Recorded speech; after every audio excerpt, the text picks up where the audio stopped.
Alright team, it's me, Ben. I'm out in the garden. Here we are, week number 8. These are my gladiolas, doing particularly well. However, our main focus over the last 2 weeks has been slug control, which we have been doing very poorly. The slugs themselves like to hide behind these concrete pillars all the way down the fence, and they come out in the middle of the night like Vikings and raid my gladiolas. They eat them up. Here I've got a perfect demonstration of the plants themselves, particularly sturdy and childproof. A little bit of examination of the leaves. As you can see, quite a lot of damage on some of the gladiolas. The ones particularly at the edge, so either edge, absolutely eaten alive. Ones in the centre, quite well protected. So the intention is to plant some rosemaries at either end of this bed in hope there'll be a aroma deterrent against the slug and snail infestation. Something was dead over here, so I've removed that in hopes of planting something new down there. And over here on the right, where the zinnias, asters, ranunculus are, we've planted some Mother's Day flowers, which have been out in the house for a few weeks. They got planted earlier in the week. One of them has already been eaten alive. That one was completely identical to this petunia over here, and as you can see, there's little to nothing left of it now. So cheers, snails. Here you can see this one is completely been slimed up as well. Continuous snail aggressive attack going on here. However, some of these are flowering beautifully. There were 2 flowers like this one yesterday, however one's already been eaten, so a bit sad, but that's how it goes out in nature, I suppose. So week number 8, ranunculus. Not doing too great, but in fairness, they're eating faster than they can grow, so not much we can do there. This one here had some beautiful white flowers on it. They've all been eaten too. So yeah, hopefully we can get some aromas down to be some sort of deterrent against these snails. Else, I might be looking for alternative solutions to try and get rid of them. That brings us on to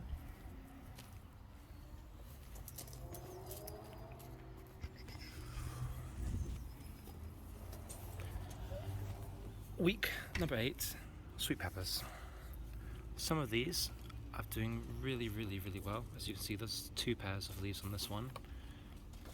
Some of them doing a lot better than others. That one's quite a good one too, very good example.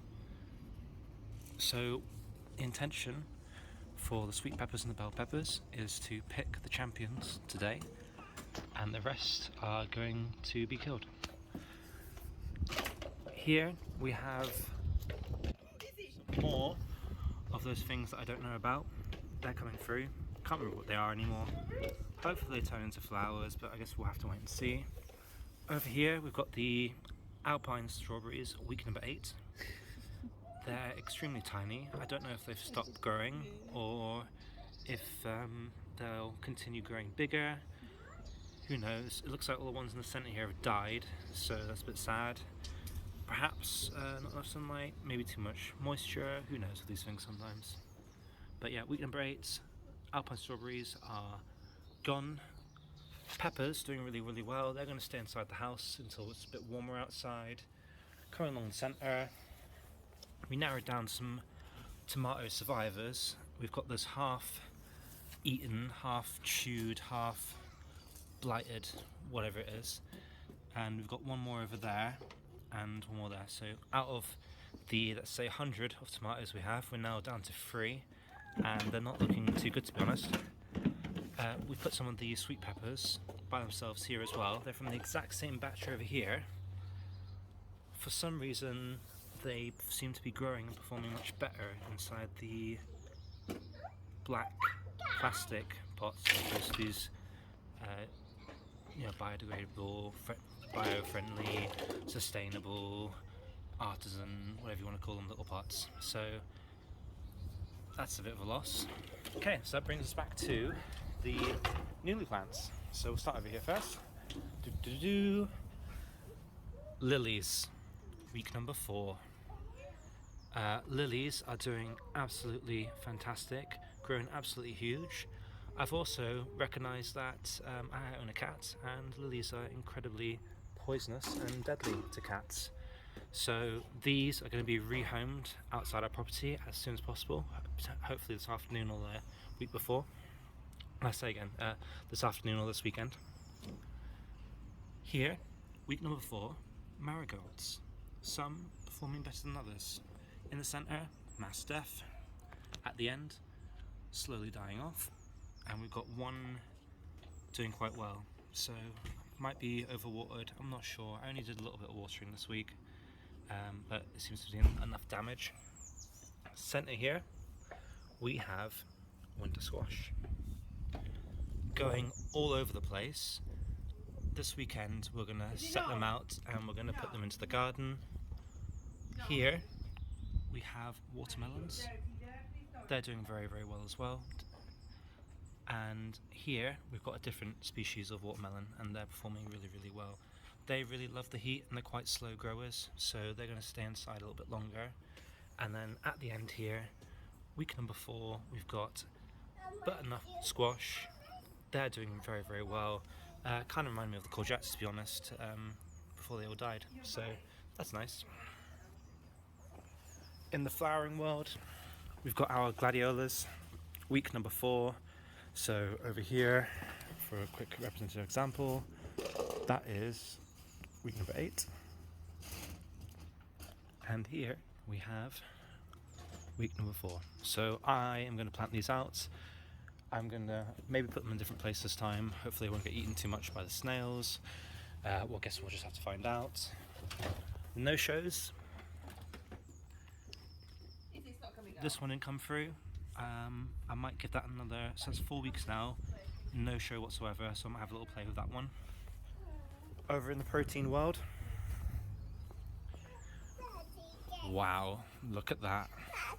4 weeks of beautiful growth. This is Dahlia, and it looks absolutely stunning. 2 weeks ago, these two were both planted at the exact same time, 4 weeks ago. This one came out straight away, this one took its time. So last weekend I gave this one a little bit of readjustment. I made the soil a bit more loose at the top, and that seems to have done the trick, because now we have our first shoot coming through. So this one will stay inside for another 2 weeks. This one I'm happy to send outside, and we'll keep going from there. So over to Isabella's plants. Here we have Isabella's peas. They are doing very, very well. She's very proud of them as well. They're starting to grow their little tendrils, looking for somewhere to climb up nice and high. So that's really, really cool. The intention is to start to give them some port either this week or next week. We'll see how that gets along. In the centre, onions from Sets. Also in week number 4, you can tell some of them are really, really starting to swell up. So really proud of these. They're coming along really, really nicely. Sorry about the focus here. But yeah, really, really, really, really nice. And then over here, we've got week number 4 of the carrots. So earlier in the week, we thinned them out. So before they're all over the place, now slightly thinned out, and should give them time to... That's right, Isabella, it's not his garden. So yeah, so that's the carrots. I'm going to start planting some stuff today, and I'll show you where they are at the end. In the meantime, cat's in the wrong garden. Yeah, he's been a bit cheeky. Yep, thank you. Catch you in a bit. Okay guys, so that's all the plants transplanted for week 4. So I've put peanut butter squashes here, in 3 groups here, expecting some of them might die off. If they don't, then I'll just thin them out. Over here, we've put the gladiolus inside. This is the smallest dahlia, just there.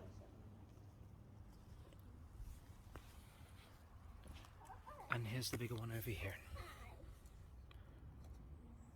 On this end, we've got the winter squashes. We'll see how they do. I might give them a little bit of hand to get them off the soil, but we'll see what we can do. The intention is to cover this up with a polytunnel now. And if the plants get too tall, then we'll remove the polytunnel.